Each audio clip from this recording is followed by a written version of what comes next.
retour dans cette émission, notre journal numéro 103. Je rappelle que nous sommes avec Nathaniel Olympio. Il est le président du Parti des Togolais. Vie chère au Togo. Les Togolais sont à bout de souffle, monsieur Nathaniel Olympio. Depuis quelques années, on parle de vie chère, mais la solution n'arrive toujours pas. Mais on dit que on a l'impression que la situation s'est empirée cette année, l'année dernière, cette année. Mais c'est depuis ces 3-4 dernières années, les choses ne font que s'empirer. Et le contexte de la pandémie a été, je dirais, comme un coup de grâce pour les Togolais.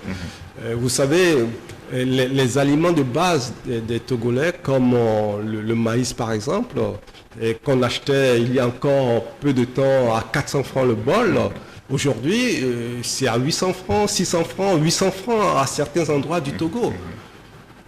C'est très difficile pour les ménages. Vous prenez, tiens, par exemple, le bol de gari, oui. Mais ça va jusqu'à 1200 francs. Oui. 1200 francs. L'huile, encore l'huile dont on a besoin pour préparer tous les jours, le litre et demi, on l'achète aujourd'hui à 1700 francs. Des choses qu'on achetait à 500 francs, 600 francs il n'y a pas longtemps. Donc, c'est la vie quotidienne des Togolais qui est mise en difficulté, alors que nous, les Togolais, l'étaient déjà, ils étaient déjà en difficulté, mais les choses se sont corsées davantage. Et ce qui est déplorable, c'est que nous ne voyons pas sur le marché et dans la vie quotidienne l'effort de la part du gouvernement pour que ces coûts baissent, parce que nous savons que le régime n'augmente pas les salaires des fonctionnaires, dans le privé n'en parlons pas, mais au moins que les coûts sur les marchés soient à un niveau qui permette à chaque famille de se nourrir au moins, je dirais, décemment. On n'observe pas ça. Bien au contraire, on voit que les choses ne font que s'empirer d'année en année. Et moi, j'ai l'habitude de dire que nos députés, ils sont là, mais qu'est-ce qu'ils font au final? Et quelles sont les lois que les députés prennent pour faciliter l'accès aux produits de première nécessité pour les Togolais? Moi, je n'ai pas entendu une loi votée ces 2-3 dernières années et qui irait dans le sens de l'amélioration de la vie des Togolais. Je n'en vois pas. Donc, le Togolais est livré à lui-même et il tire le diable par la queue. Et la vie quotidienne est devenue une lutte de survie pour les Togolais. Et ça, on ne peut pas continuer durablement comme ça. Et le régime togolais ne peut pas continuer à fanfaronner, à dire qu'ils améliorent les conditions des affaires, le climat des affaires est amélioré, qu'ils améliorent l'inclusion financière, et ils dépensent énormément de milliards, c'est vrai, parce qu'on voit les budgets de ces allocations-là, mais concrètement, est-ce que cela affecte la vie des Togolais au quotidien? Moi, je veux bien qu'avec leur programme Novici, ils ont distribué 6500 francs par-ci, 6500 francs par-là pendant 1 ou 2 mois à quelques Togolais, mais tous ceux qui en bénéficient, ok, ils apprécient. Mais une fois que l'utilisation de ces pécules arrive à son terme, la personne se retrouve exactement dans la même situation qu'avant. On n'a pas créé un écosystème qui lui permet de s'enrichir, de produire de la richesse lui-même et de s'occuper de sa vie, au lieu de faire de l'assistanat ponctuel. L'assistanat est utile, ponctuellement, mais il faut accompagner cela d'un développement de l'écosystème pour que les gens soient autonomes. Il ne s'agit pas de faire des Togolais des assistés en permanence. Il s'agit de leur donner l'opportunité de faire valoir leurs compétences et la sueur de leur front. Beaucoup de jeunes sont sortis des universités, formés, mais qui sont au chômage. Ils ne mettent pas en pratique, ils n'ont pas d'emploi. Le gouvernement togolais a promis des emplois aux Togolais à maintes reprises. On a vu des programmes ici s'étaler à coup de communication présidentielle et gouvernementale de haut niveau. Mais concrètement, où sont les 500 000 emplois qui ont été promis dans leur programme de développement? C'est où les 500 000 emplois? Moi, plus personne n'en parle, je ne vois pas. Aujourd'hui, ils ont mis ce programme au placard, ils ont sorti ce qu'ils appellent feuille de route. La feuille de route, eh bien, ok, mais quels sont les effets sur le marché? Quels sont les effets sur la capacité du Togolais à se nourrir et à nourrir sa famille? Le niveau de pauvreté est toujours aussi élevé au Togo. Plus de 50% des Togolais vivent en dessous du seuil de pauvreté. Dans certaines régions, 77%. Dans le Sud, par exemple, 77% des Togolais vivent en dessous du seuil de pauvreté. Qu'est-ce que ça veut dire? Ça veut dire que les gens n'ont même pas l'équivalent de 2 dollars, disons, l'équivalent de 2 dollars. Ça fait 1000 francs à peu près et poussière. Ils n'ont même pas 1000 francs pour pouvoir se nourrir. D'accord?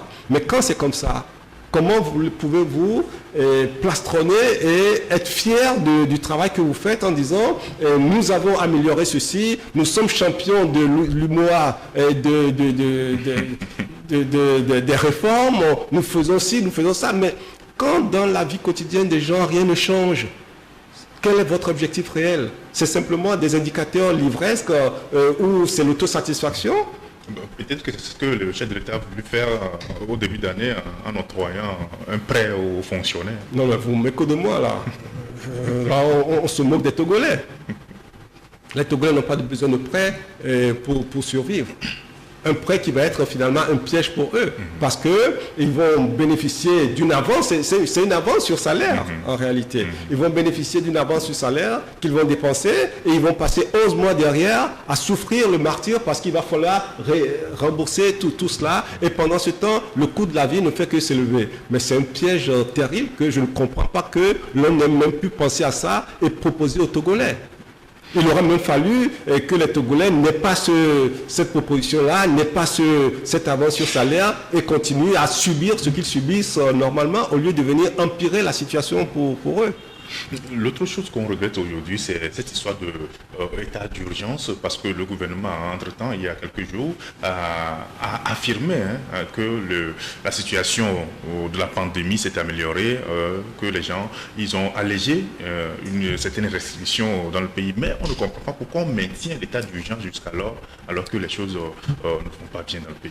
Je vais dire deux choses sur ce sujet. La première chose, je m'adresse directement à l'Assemblée nationale qui est responsable de l'état d'urgence dans le pays et voté jusqu'en septembre 2022. Oui, c'est ça. On a l'état d'urgence en action dans le pays jusqu'en septembre 2022. L'Assemblée nationale a une grande responsabilité et ils n'avaient pas le droit de faire ça. Ils ont mis les Togolais dans les difficultés et je les regarde droit dans les yeux et je leur dis qu'ils sont responsables de cette situation au Togo. Ça, c'est la première chose. Deuxième chose, on nous dit que la situation sanitaire s'améliore. Savez-vous que à la frontière togolaise, aux frontières du Togo, il y a encore quelques jours, des dispositions sont prises pour renforcer les contrôles sanitaires. C'est-à-dire que les frontières sont fermées, mais on sait que les gens circulent d'une certaine façon en payant, parce que c'est devenu un passage payant. Ouais, tout le monde le sait, ça, c'est pas un secret. Mais sauf que maintenant, on exige que les pauvres populations qui traversent les frontières présentent non seulement un pass vaccinal, en fait, leur attestation de vaccin, mais en plus, il faut qu'ils fassent un test PCR pour rentrer au Togo. Quand on sait que les commerçants, les gens traversent pour vendre leurs petits gâteaux de part et d'autre de la frontière, il faut que tous les jours, la maman fasse son test PCR et qu'il présente son vaccin. En fait, on est dans quoi là? C'est quoi le problème? Et les frontières même, est-ce qu'on ne peut pas penser aujourd'hui à les ouvrir? Oui, mais c'est de ça qu'on parle. C'est devenu, je dirais, une source de revenus tellement élevée que le plus longtemps ça dure, mieux c'est pour certaines personnes. Parce que, vous savez, Et tout se complique quand on est dans un régime qui ne fonctionne pas selon des règles transparentes. Tout ce qui est interdiction devient source d'enrichissement pour certains. Dès lors qu'on ferme les frontières, on sait que les gens passent tous les jours, et quand les gens passent, il faut payer. Et les gens payent. Tout le monde le sait, c'est comme ça n'a pas l'air de déranger les gens. D'accord? Donc, quand c'est comme ça, pourquoi voulez-vous que du jour au lendemain se lève pour fermer? Ils vont ouvrir les frontières le plus tard possible, parce que ça les arrange. Parce que ça les arrange. Je me souviens, je crois que c'était au niveau de l'UMOA, ils avaient dit qu'en janvier, ils pensaient ouvrir les frontières, mais vous en avez encore entendu parler? Plus personne n'en parle. Ça fait plus d'un an déjà. Hein. Ça fait plus personne. Les frontières sont fermées depuis 2 ans déjà. Oui. C'est depuis avril 2020. Ça fait 2 ans pratiquement que les frontières sont fermées. Donc ce sont des aberrations. Ce sont des aberrations sur le dos de lutte contre la crise sanitaire et on continue d'appauvrir les Togolais avec des situations pareilles. Aujourd'hui, les voix se lèvent pour un compte de la gestion même de cette pandémie-là. Parce que quand on voit pendant cette pandémie les tests, que ce soit à l'aéroport ou à l'Institut d'hygiène, tout ce que les partenaires ont donné au Togo, aujourd'hui, silence radio, il n'y a pas de compte, personne ne dit rien, on ne sait pas où sont passés ces matériels de l'argent injectés dans la gestion de cette pandémie. Monsieur Laterre. Vous savez que dans les régimes du type de ce que nous avons au Togo, la transparence n'est pas une chose très appréciée. Parce que l'utilisation des deniers publics se fait de manière très éloignée de l'orthodoxie financière.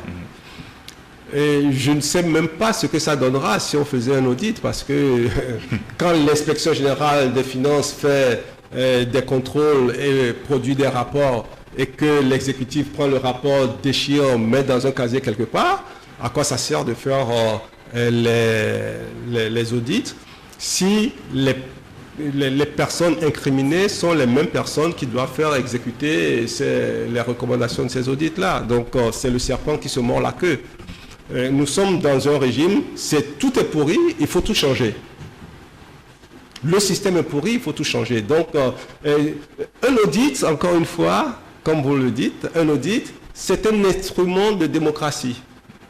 Un audit, c'est quelque chose qui se fait dans un environnement normal, ordinaire, qui fonctionne selon les règles établies. Mais tant que nous ne sommes pas dans un fonctionnement des règles établies, mais n'allez pas chercher un instrument particulier pour dire, tiens, cet instrument me permettra de clarifier quelque chose. Il ne clarifiera rien du tout parce que l'environnement ne s'y prête pas. Vous pouvez faire un audit. On a déjà eu des audits au Togo. Moi, je ne vais pas revenir à chaque fois sur la question des 500 milliards. Bon, je suis ici chez vous, donc oui, je peux en parler aisément parce que c'est vous qui avez mis ça sur la place publique. Donc, on ne peut pas ne pas en parler. Sauf que vous n'êtes pas les seuls, puisque l'inspection générale des finances a confirmé ce que vous avez dit et a émis des recommandations. Mais depuis lors, qu'est-ce qui s'est passé? 500 milliards, il y a des gens qui se sont mis ça en poche et puis bon, comme on dit, il n'y a rien au village, quoi. Voilà. Circuler, il n'y a rien à voir.